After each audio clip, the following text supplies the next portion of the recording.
दरअसल राजनीति ने जब भी दखल दिया इस मामले में, चाहे 1989 हो या फिर 1992 से पहले की तमाम राजनीतिक घटनाएं, उसने जिस तरह का प्रभाव दिया है वो हमारे सामने इतिहास के तौर पर मौजूद है। खैर, इस मुद्दे पर मेरे साथ जो पैनल है, यकीन मानिए इससे बेहतर पैनल आपको नहीं मिल सकता। इंडिया टुडे के एडिटर लैंग्वेजेस प्रभु चावला हमारे साथ जुड़ चुके हैं।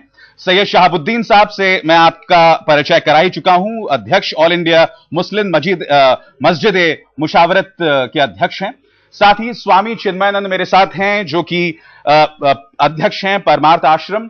मेरे साथ मुंबई से जुड़ रहे हैं आचार्य धर्मेंद्र, उनसे भी बात करेंगे। और साथ ही मेरे साथ हैं मौलाना खालिद रशीद फरंगी महली, जो कि नायब इमाम हैं ऐशबाग ईदगाह के। आप सबका स्वागत है। सबसे पहले आचार्य धर्मेंद्र, आपसे मैं जानना चाहूंगा, यह एक बहुत ही नाजुक मोड़ है और साथ ही एक स्वर्णिम मौका भी है, जहां तमाम जो धर्मगुरु हैं दोनों ही पक्षों के साथ बैठ के एक नेगोशिएटेड सेटलमेंट की बात करें। क्योंकि जब 1/3 चीजों को बांटने की बात की जा रही है तो यह तब तक संभव नहीं है जब आमने सामने बैठकर बातचीत ना हो।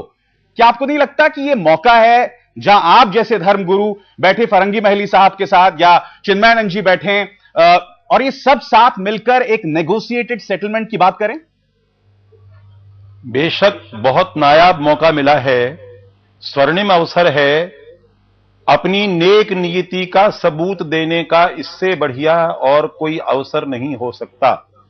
और मैं पुनः पुनः इस बात की ओर ध्यान आकृष्ट करना चाहता हूं कि बहुमत से नहीं, सर्वसम्मत फैसला बेंच ने किया है।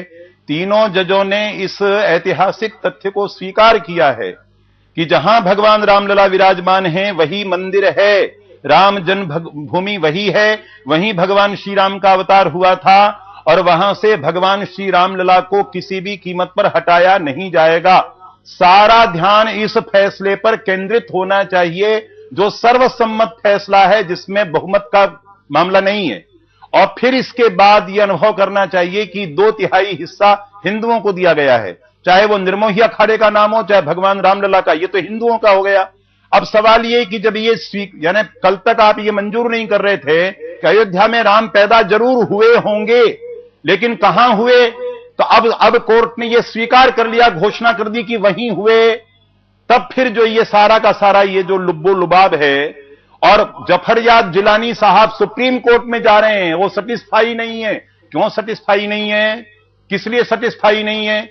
तो ये जिन्ना जिलानी की जो मनोवृत्ति है, जिन्ना से लेकर जिलानी की मनोवृत्ति, यह मनोवृत्ति बिल्कुल ठीक नहीं है और भाईचारे के बिल्कुल विपरीत। धर्मेंद्र जी, आपके तेवर से ऐसा लग रहा है कि हम नेगोशिएटेड सेटलमेंट की बात ही नहीं कर सकते। मेरा सवाल आपसे यह है कि पूरे देश ने, तमाम धर्मगुरुओं ने निहायत ही जिम्मेदारी से परिचय दिया है।